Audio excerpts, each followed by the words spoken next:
Hey, good morning, folks. Welcome to the Solar Fit Renewable Energy Show. Bill Gallagher back with you this morning, along with Mr. Bob Harrington. Mr. Bob Harrington. He's our business development expert from Palm Coast, Florida.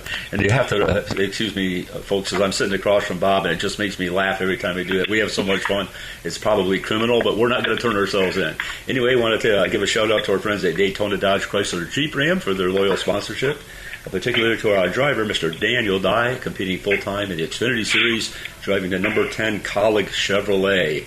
Well, this last week, where were we? We were in Sonoma, California for the road course, and unfortunately, second and third gear went out. Well, if you ever race on a road course, you know that that's not necessarily a good thing, right?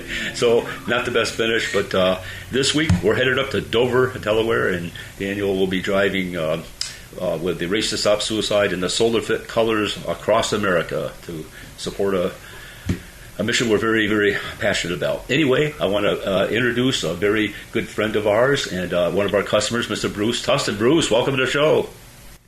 Thank you. Thank you for having me. It is a pleasure. So you're from up in the Palm Coast area too, right? Yeah, I live in Palm Coast now. I lived in St. Augustine for about 25 years prior to moving down. Oh my gosh! Hey, we gotta first go back to history. You sound like you're a young lad. Where did you grow up? I grew up just outside of Philadelphia, southwest Philadelphia suburbs, close enough to the old Vet Stadium that when the Phillies finally won in 1980, my window shattered from the roar. But that's where I grew up, went to school, and spent most of my summers on the Jersey Shore, a little place called Long Beach Island. Oh, my gosh. When you say the Phillies finally won, it sounds like there's a story behind that. Well, back in 1980, I don't think they had won for a long, long time. It was kind of it was getting out there. I mean, I was only, let's see, I was in 1980, I would have been 12. So yeah, I didn't know the story about it, but it was a big deal. Yeah, no kidding. And like I said, it was close. It was close enough. The windows open. I could hear the word stadium through my window. So. Well, Philadelphia is one of those cities that is just so pro sports. I mean, my gosh, it doesn't matter if it's hockey, if it's basketball or baseball. It's just these guys are really, really on it, aren't they? Oh, absolutely. They take everything very seriously, and they're the fans that infamously booed Santa Claus when he didn't support the team properly. So, I never heard that. I can't do the story justice. You'd have to look it up, but it is a fact. Yes, they booed Santa Claus. I think that might have been the year that he didn't show up at my house, so I feel bad about that. Yeah. So, hey, Bob, but yeah, no, that's where I grew up, and then summers on the Jersey Shore. I was an ocean lifeguard there for 5 or 6 years, and as an interesting side story, my home beach was the beach where the first shark attack that Jaws was based on. Really? There was a series of 5 shark attacks along the Jersey Shore in either 1912 or 1916, and that was kind of the impetus for Jaws. And the first one was literally the beach, and we swam a half mile out and back every morning, and this thing took place about 100 yards out, so it was well beyond and back. Did you see any fins? Rarely, never really saw any of the big ones, but there's always sharks out there. Well, they kind of rule the ocean. We're invading their space, right? Yeah, it's their living room. You're going into it, so you can't really get upset. But yeah, we just stay on the look and bring them in when you see it, and hopefully they swim away, and then you can go back out. Hey, Bob wants to say something. He's got his hair pointed up in the middle. He looks just like a shark fin. Here, Bob. So that always brings me to that fact of more people get struck by lightning than attacked by sharks. Yep. But that's because there's more people on land. Well, yeah, and that's because people continue to play golf while there's lightning out. But anyway, I've never done that. Anytime I play golf, the people I'm with always hope I get struck by lightning, even if it's a beautiful day. I don't know what's going on there, but anyway. So Bruce, how did you end up down here in the beautiful state of Florida? Well, the truth is, I followed a girl. That's not an unusual story. Yeah, we met. We came down. We came down, got married, started a family, and moved on. But the kids are doing well. My son is following in our footsteps. He's my oldest son. He is with the Beach Patrol. He's also an EMT, and I think he's got some sort of license with the fire patrol. So he's Mitch Buchanan. My youngest son is just graduated from FSU, and he's going on to dental school. And then my oldest is my daughter. She's a traveling nurse. She just moved back to Cocoa with her husband to hopefully settle and kind of stay in the area. It'd be nice to see her more. Gosh, it sounds like you have a beautiful family. Congratulations. Thank you. Hey, Bob just pulled up a picture of you. Let me see it again. Holy moly. That's a 31-inch waist and a 48-inch chest. Congratulations. Who is that? That's Mitch Buchanan. Mitch Buchanan? Yeah, that's from... Oh, my God. That's Baywatch. I have to apologize. David Hasselhoff back in the day. I have to apologize for my friend here, Bruce. He's cruising the internet as we're trying to do this interview. Bob, Yeah. what are you doing over there? Come on. I'm just trying to raise the entertainment. Yeah, we're in the entertainment business. Gosh darn it. You know what? We're in the renewable energy business, and Bruce, you are one of our best customers. We want to thank you very much for that. You are welcome. Yeah, I had you guys back in I had the St. Augustine house. We didn't have solar for the house, but we did have solar for the pool. And you guys were nice enough to come up from Ormond Beach. You were highly recommended, and you put that in, and we never had an issue. So when my wife and I moved down and bought the house in Palm Coast, we decided we want to go Flagler. You were our first call. Well, thank you so much for allowing us to help you again. It's really special. I don't know if you've been watching the news, but the solar tax credit that we've all been so familiar with and passionate about is getting ready to sunset at the end of this year. So anybody out there that's interested in saving money or protecting their family in case of the hurricane that Grig goes out, now is the time. I hope they didn't sound like a commercial, did it, Bruce? No, actually, it's truth. And honestly, it was one of the biggest reasons that we did it. From putting the solar on with the cost of the panels, et cetera, I wasn't really saving a lot of money per month. My electrical for the house, and this was just based on a few months, was somewhere around $350 a month. So with putting the panels on, and then the base cost for FPL, we're saving about $50 a month on that. But those tax credits equated to somewhere between $12,000 and $15,000. So Boy, that was a huge deal for me. It's an important element. Well, gosh, I hope you're enjoying it. What are you doing now, Bruce? What's your present position? Well, I have two things that I'm doing. I met Bob through my home inspection business. He had actually called, and I've been a home inspector since 2017 as kind of a side hustle. So I shut that down during COVID because COVID hit me twice, and it was difficult coming back and then the economy and the housing market. But I just started that back up. And then my other new venture is I am a partner in a business consulting company, and we are focusing right now on cybersecurity and managed services. Wow. So, with the new AI, there's a lot more ways for them to get you. Jeez, I'll bet. It seems to me like to be a home inspector, man, you really have to be familiar with a lot of different aspects, from electricity to plumbing and everything, don't you? You do. I believe it's 120 hours of pre-testing that you have to do before you even qualify, and you have to pass a test on that before you even qualify to then take the state test to actually become a licensed inspector. And it's my son, the ocean rescue, is going through it now because he's got 4 days on, 3 days off, and he said, "Well, I'm not doing anything. I might as well learn something." So he's just started on that now too, and he looked at the class schedule and went, "Wow, that's a lot." So yeah, it's not something you bite off in a week. Oh my gosh! Well, I'm great. I'm glad that your son's getting into it too. Are you also involved in the real estate at all, or how did you get involved in the? No, I looked into real estate at the time with my previous company back, and then I was selling copiers, etc. And I just the sales again. I wanted to do something different. So when you're doing the inspections, it's kind of a conflict of interest to potentially be involved in any type of sale or fix, etc. So no, I'm just staying on the ancillary part of it. When they need me to come in, we're talking new home purchases for buyers, wind mitigation for hurricane deductions, 4 points for older homes, 4-point inspections. There's mold. There's a lot of different things that can be in this. It just depends on what the house and what the potential client is looking for. Yeah, that is a great service. You're breaking up just a little bit, Bruce. It's just I'm so sorry. That's okay. Yeah, but let me get a little closer to my Wi-Fi. Maybe that'll work. Okay, but this mold that's really a big thing, isn't it? Houses get flooded like through the hurricanes and stuff, and you end up with mold. That's a big deal, isn't it? Well, anytime moisture is a problem anywhere. I mean, even the house that I'm in, I just was doing some repainting, and one of the corners, unless you have rounded corners, the corners are usually reinforced with a metal L.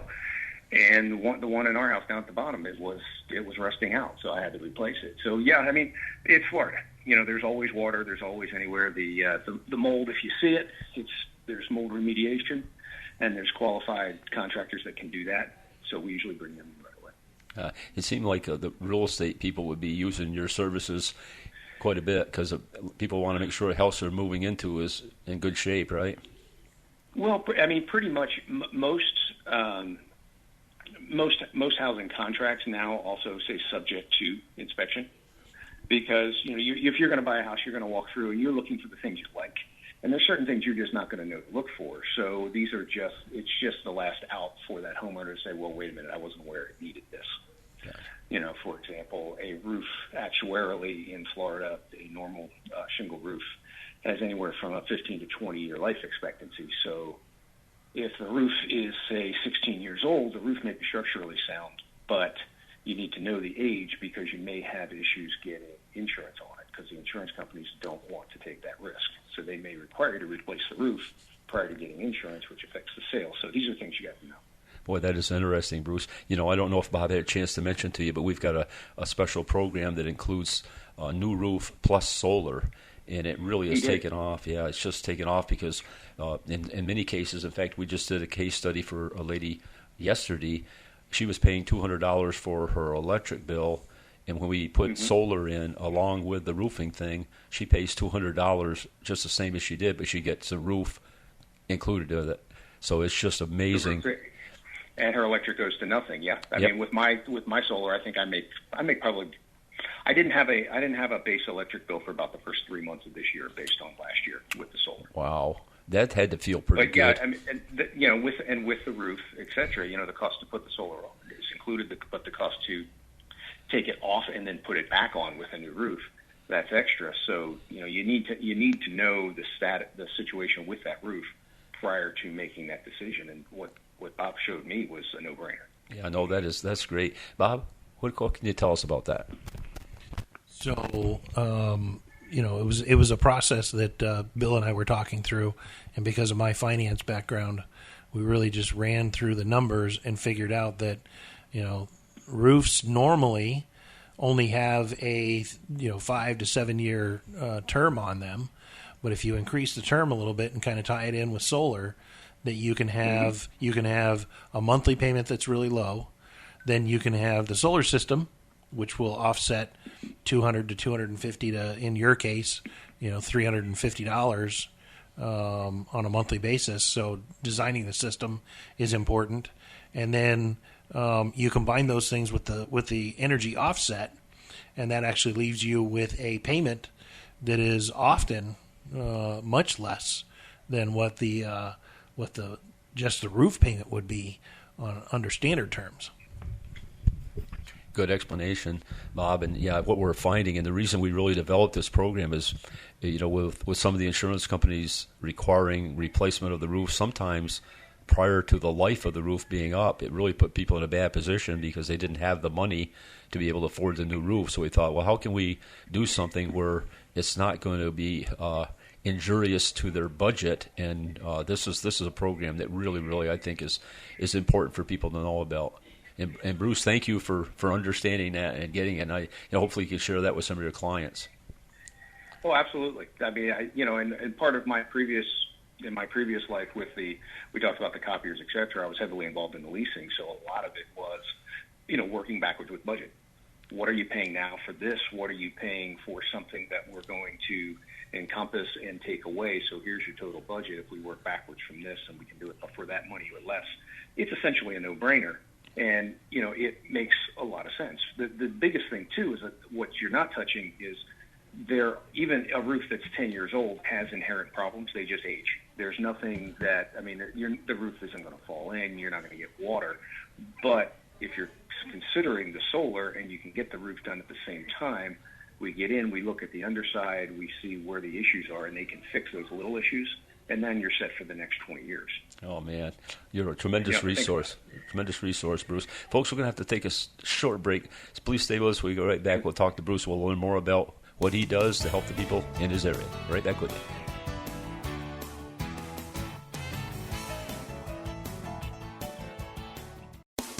Hi folks, Bill Gallagher with SolarFit here. Have you ever thought about utilizing solar power for your home or business? Well, there's never been a better time to plug into the sun and stop renting electricity. How would you like to let your roof start paying you each month?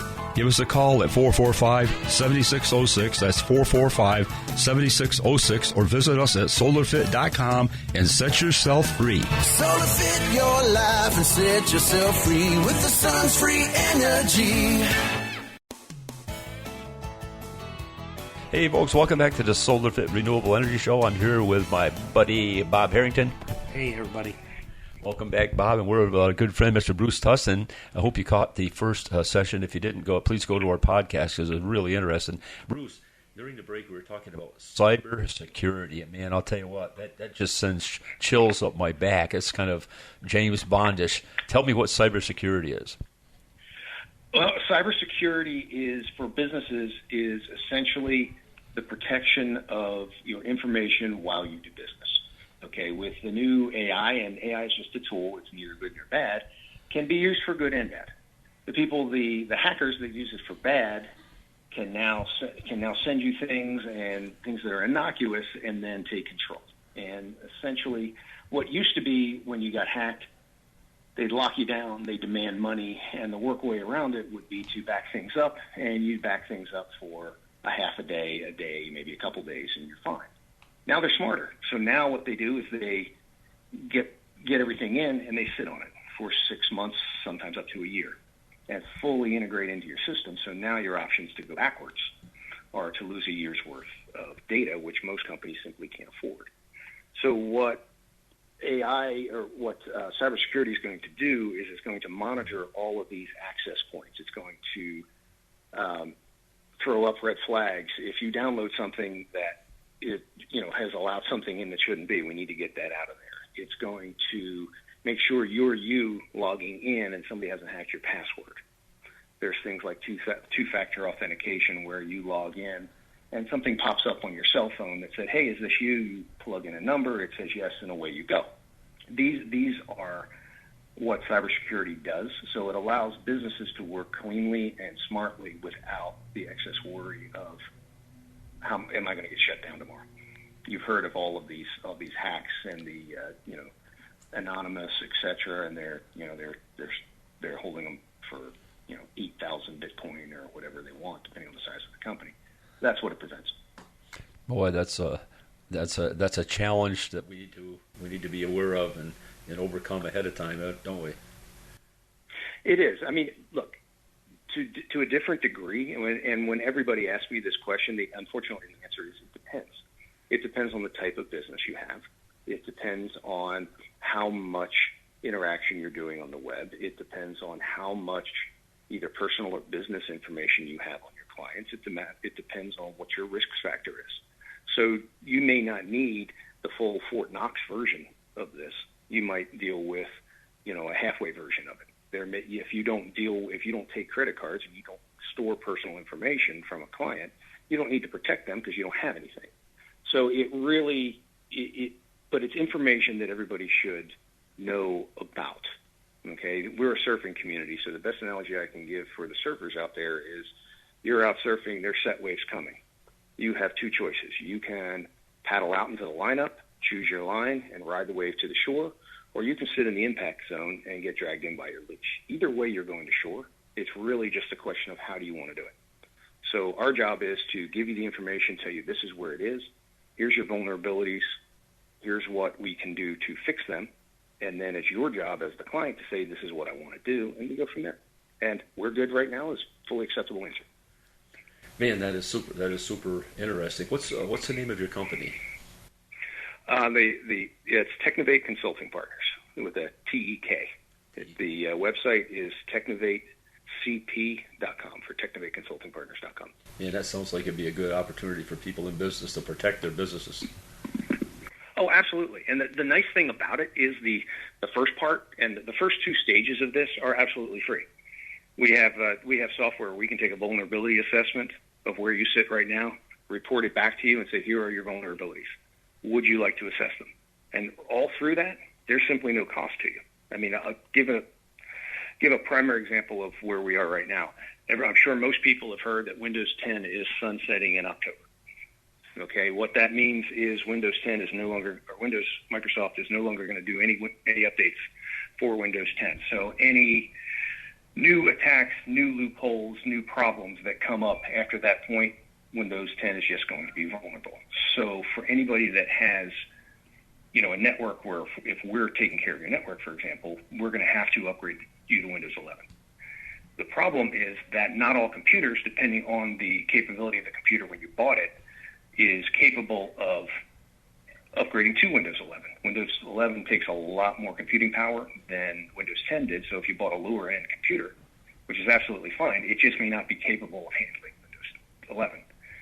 That being the case, you need to know now that you need to budget for a new computer.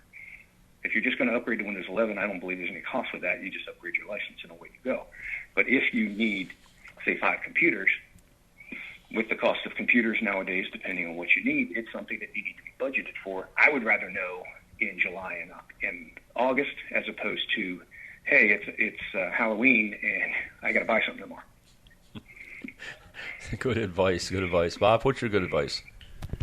My good advice is, make sure that you're secure, but also I was more excited when we were having lunch about the automation, right? Being able to take documents and pre-fill them or fill them out with a data, one data entry. It's not like going to the doctor. I know everybody's experienced this where you go in and they go, page 1, what's your name, address, and phone number. Page 2, what's your name, address, and phone number. Page 3, what's your name, address, and phone number, and date of birth, right? So entering that information once is I can see where businesses would be much more efficient. Sure. So Bruce, and an easier way on this too, and this is simply part of it, but everybody has accounts payable, and in a lot of cases you've got an invoice that comes in, you have your accounts payable clerk manually enters the invoice, sets it up for payment, and then calls you, Bill, or Tim, your daughter, and says, hey, can I pay this? And that's for a smaller company, that's a normal process. With this type of software, the person takes the invoice, scans it in. The software reads the invoice, knows where everything is. It learns. It's not instantaneous. It learns over a couple processes of this. But after it gets up to speed, it knows exactly what's being invoiced, what the inventory is, if anything's back ordered, sets it up, talks to QuickBooks, and then depending on the payment and the rules you set, for example, if we're handling your MSP and we're charging you X per month, you can say anything from Technovate Consulting Partners at this level or below automatically pay. If anything for anybody is over $250, so-and-so needs to review. If it's over $1,000, both these people need to review. And then they get the instructions. It comes up. It flashes on their screen. Could you please approve? They approve or they don't. If they approve it, it sets it up, and now everything's set to pay, and it takes a lot of the human interaction and the human error out of the process. Oh, that is super cool. So what are you and I going to do now? I mean, this is so automated. Right. Hey, AI is getting rid of your lawyers, your accountants, pretty much all your processing. Oh my people. gosh, we hate to see that. Hey, well, I disagree. It's not getting. It's getting rid of the need for redundancy, because what it does is it allows efficiency. it's never going. By no means would I say get rid of your lawyers, etc. You still need people to evaluate, and by no means would we go into any company and say, hey, you can fire these 3 people. It's not that. It's, we're running into situations where companies, hey, this person's retiring. Well, you have somebody behind them, and then you have to go hire that new person. Well, with this, you wouldn't have to hire the new person. Wow. You're just making the people you have that much more efficient, so you don't need to. The biggest cost to expansion, again, is human capital. So you don't have that cost, so it allows you to do more with less. It's a tool. That's all it is. Hey, Bruce, got a question for you. Sure. Regarding utility rates, do you think they're going to stay the same or go down or go up? What's your feeling? Everything I'm hearing, I think utility rates are probably going to go up. The cost of everything, just a general economic expansion right now, the cost of everything is going up. Unless interest rates come down, the cost of transportation, of base materials, etc. So I would think there's just going to be a general cost factor of, a general cost factor of X going into it. We talked about copiers while we were in the break, and in the past 4 years, copiers went up about 20%. And it had nothing to do with tariffs. It had everything to do with cost of interest, cost of gas, cost of transporting things, et cetera, and getting them into place. All right, for sure. Well, I guess the reason I asked that is with AI coming on board, we're going to need so much more electricity. We have been fortunate to be able to put almost 80% of the electricity on the grid coming from renewable energy last year. Mm-hmm. And by kind of circumventing that and going back to more conventional fuel sources that have yet to be built, it's going to drive the price up. From everything I'm understanding, it's going to drive the price of electricity very high.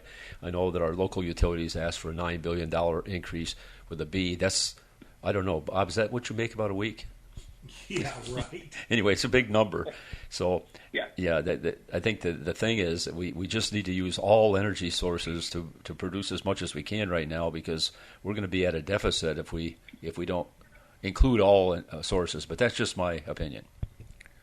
I agree with you 100%. I can't tell you how how comforting it is just not to have to worry about it. Hey, the grandkids are over and there's 4 TVs on and 3 fans and this and that and the other. And while we don't want to be wasteful, etc., it doesn't affect my bill at all. Yeah. So, the peace of mind of having the solar on this house is I can't list it. Well, thank you for that, Bruce. I think it's just something that eventually people are going to have to do, because there's no real way to budget these increases. I say, well, if you have a 6 or 8% increase over 2 years in your utility bill, where's the money coming from to pay that? Well, you can ask your boss for a raise, and don't even get any ideas, Bob. I know what you're thinking. or you can get another job, or maybe cut back on medicine or food. It's just a measure of economics. We either take the position that we're going to own it or we're going to be renting it. But again, that's just me. No, I don't, and that's one of the reasons we've done what we've done here is simply for that measure. And it also offset a lot. It allows me to heat the pool right now, albeit inefficiently, with an electric heater, before I can put in the propane gas heater, et cetera. But I was telling Bob, the only reason that we didn't have you put a solar heater for the pool on this roof is we ran out of roof space. I just don't have the room for any more. Well, based on the consumption of the house. So we appreciate you so much, Bruce. We're almost out of time here. I want to thank you again for coming on, Bob. Thank you for popping in for this interview as well. Bruce, one more time, how can they reach you? Is a good phone number to reach you for business? So for the home inspection, right now I'm using my personal cell phone for that. We're getting all that set up actually through Technovate. That number is 904-814-7791. That's tridentinspections.net. And then for the AI cybersecurity aspect of it, that is Technovate Consulting Partners. And that number is 855-835-2267. Okay, That's beautiful. TechnoCP if you're spelling it out Beautiful, Bruce. Well, folks, that's it for today. We're going to have to leave you here, but please follow Daniel this weekend up at Dover, and thanks for tuning in, and we'll see you again next week. Bye-bye.